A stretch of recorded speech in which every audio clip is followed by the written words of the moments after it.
Hello guys, welcome back to my channel English with GB Raj sir. My name is Basraj, an English teacher. Today I am going to explain you how to change from Kannada sentences into English. Before that, those who are new here, those who have not yet subscribed to my channel, please subscribe and press the bell icon. Okay, let's begin without further delay.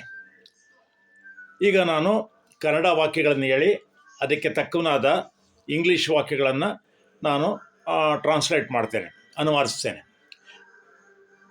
ಅವನು ಮನೆಯಲ್ಲಿದ್ದಾನೆ ಅಂತ ನನಗೆ ಗೊತ್ತು. ಅವನು ಮನೆಯಲ್ಲಿದ್ದಾನೆ ಅಂತ ನನಗೆ ಗೊತ್ತು. I know that he is at home. I know that he is at home.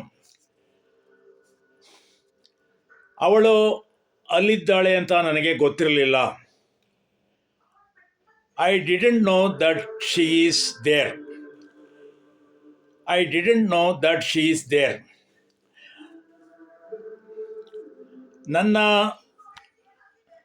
ನನ್ನ office ಇಲ್ಲಿದೆ ಅಂತ ನನಗೆ ಗೊತ್ತಿಲ್ಲವೇ? Don't you know that my office is here. Don't you know that my office is here. ಅದು ಚೆನ್ನಾಗಿಲ್ಲವೆಂದು ಅವಳು ಹೇಳಿದಳು. She said that it is not good. She said that it's not good.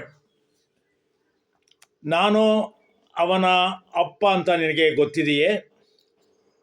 Do you know that I am his father?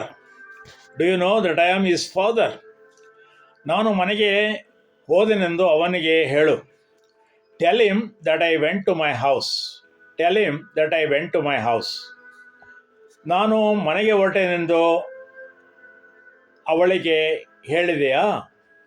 Did you tell her that I left for home? Did you tell her that I left for home? ಇಲ್ಲ, ನಿಮ್ಮ ಮನೆ ಇಲ್ಲಿದೆ ಅಂತ ನನಗೆ ಗೊತ್ತಿಲ್ಲ. No, I don't know that your house is here. No, I don't know that your house is here. ನಿಮ್ಮ ಮನೆ ಇಲ್ಲಿದೆ ಅಂತ ನನಗೆ ಗೊತ್ತು. I know that your house is here. ಹೌದು, ನೀವು ಅವನ ಸಹೋದರನೆಂದು ನನಗೆ ಗೊತ್ತು. Yes, I know that you are his brother. Yes, I know that you are his brother. ಇಲ್ಲ, ನೀವು ಅವನ ಸಹೋದರನೆಂದು ನನಗೆ ಗೊತ್ತಿಲ್ಲ. No, I don't know that you are his brother. No, I don't know that you are his brother. ನೋಡೋದಲ್ಲ ಸ್ನೇಹಿತರೆ, ನಿಮಗೆ ಈ ವಿಡಿಯೋ ಇಷ್ಟ ಆದರೆ ದಯವಿಟ್ಟು ಲೈಕ್ ಮಾಡಿ, ಶೇರ್ ಮಾಡಿ, ಮರೆಯದೆ ಸಬ್ಸ್ಕ್ರೈಬ್ ಆಗಿ. Thank you all.